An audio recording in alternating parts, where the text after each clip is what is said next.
And the 7th round of the Women's Grand Prix here in Pune in India is about to come to a close.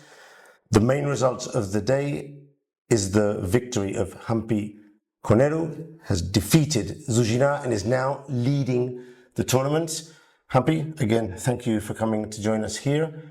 It's been a long game, a tough one, but a very satisfactory result for you, I imagine. Before we go into this final position, tell me about your game plan going into the game, and if what happened on the board more or less was what you thought might happen. Today she completely surprised me with the Queen's Union. And I think out of the opening, I just wasted a tempo with Bishop F4. Probably I should have played moves like Rook C2 and get the Bishop to C1 directly. And at one point, I felt she should take on Knight D4 instead of C5. Knight D4, Queen D4, Bishop C5, Queen F4, Bishop D6, Knight F7, King F7.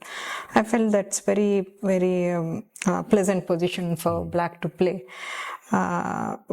The way she played, once I got this Knight B5, I was happy to see Bishop A6 on the board. In fact, A6 is just equal position. And after Bishop A6, CA4, I really felt I had advantage, but I missed out some things. Probably Queen F5 was not required. I could have played... In fact, we can actually go to this position because too many lines without the position is tricky. Yeah, so let's just go back and then we'll get back to here. Yeah. Around here you're suggesting. So probably here Queen F5 is just not required. I should have played direct Knight C6. Maybe I tried to act over smart and unnecessarily this queen got improvised. The engine was suggesting to eliminate the knight and not let it land on C6. Do you think that was probably a better choice for her? With Bishop takes E5. Here instead of Queen E7. Okay, I didn't consider that. But it does give you two long bishops. I'm sure this position is clearly better for white. But at this point, I think Knight E5 was a bad move. I don't know. I was looking for moves like Bishop C1, Rook E2. Probably it makes sense to get Rook E2 and something like E5. Then I try to come Knight E5 and Bishop C1. No, I need to shift my pieces to the king side. But playing direct was... just completely bad. I realized after making the move, I understood I made a mistake. And in fact, I was in kind of in a trouble situation. Like I need to play accurately or else there will be some kind of positions where this bishop will be bad because of this knight, E6 knight. So I need to play very carefully here. After Knight E5, I lost all the advantage. Now again, it's equal play and we are fighting. So let's stop here for a moment. Two bishops against two knights.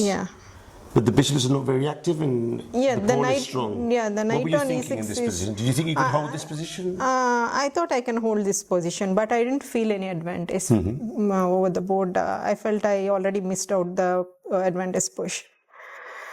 But once she played D4, because here this knight is out of the board and this Queen C6 is saving in many positions. It's a very important move. So we gradually get into the position where... Knight F4, I wanted to play Queen F4, Queen D7 and E6. Okay.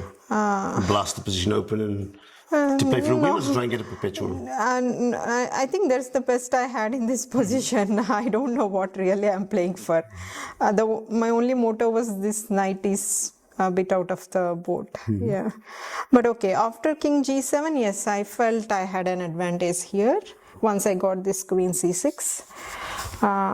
This I was pretty sure I'm having a good position, but I just didn't want to take this pawn because pawn is immaterial in this position because queen is being activated, Queen D1.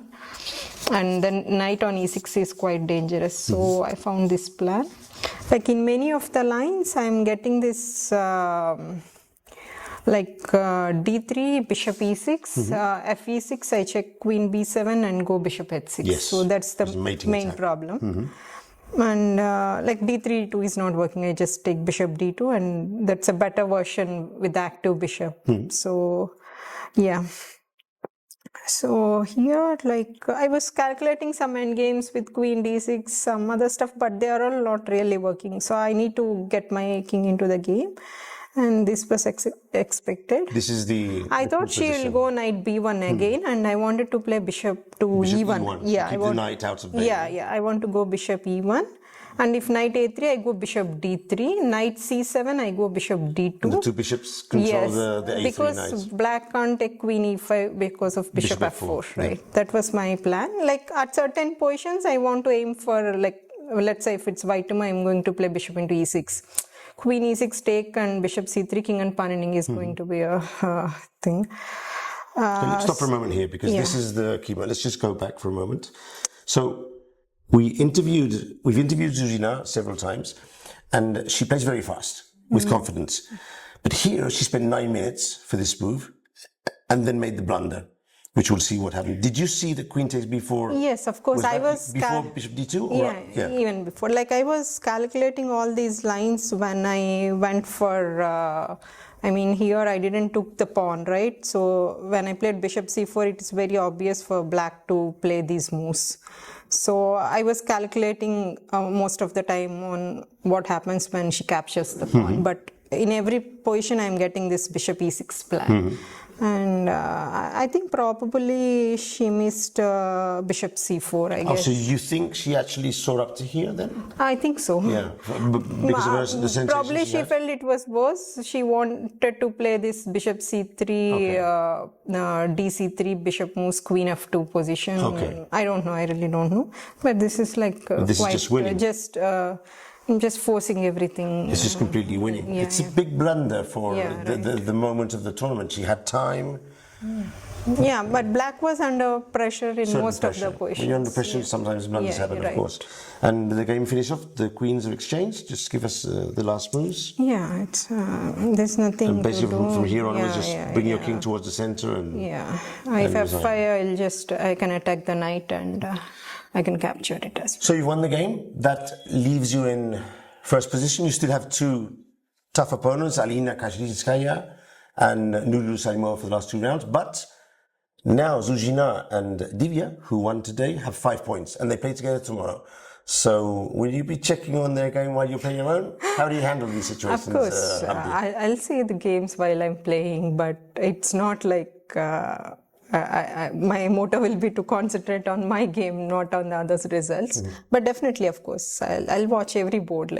Although it's still early to say anything regarding to the Candidates qualification, I just don't want to go there. But have you done some sort of calculations that if you win outright, you have chances to get through? What's the scenario? I didn't calculate anything. No. Maybe your manager, maybe your trainer? No, I don't do such things. I'll just play my game. Whatever happens. Okay, and this is what happened. So, many thanks to Humpy for coming along, and good luck tomorrow. Thank you. And now, some other questions from the other journalists would be appreciated. Thank you.